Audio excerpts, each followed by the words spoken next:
How to withdraw in the Waveful app.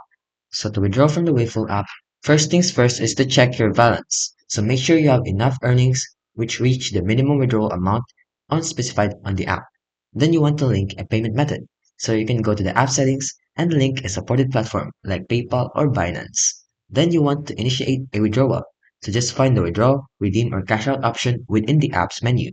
Then select the payment method. So just choose the link payment method from the options provided. Then you want to confirm your request. So enter the amount you wish to withdraw and confirm the payout request. Then you want to wait for the payouts. So the funds will then be sent to your chosen platform and you'll need to wait for it to arrive into your account. So usually this will take up to 3 business days for it to be processed. Now for the specifics for Waveful, the payment methods are usually PayPal and Binance as withdrawal methods. Then, as the minimum withdrawal, there's a minimum amount you must earn before you can cash out. And for the frequency, withdrawals are typically processed at the end of the month. And for the support, if you need further assistance, just contact the app or their customer support.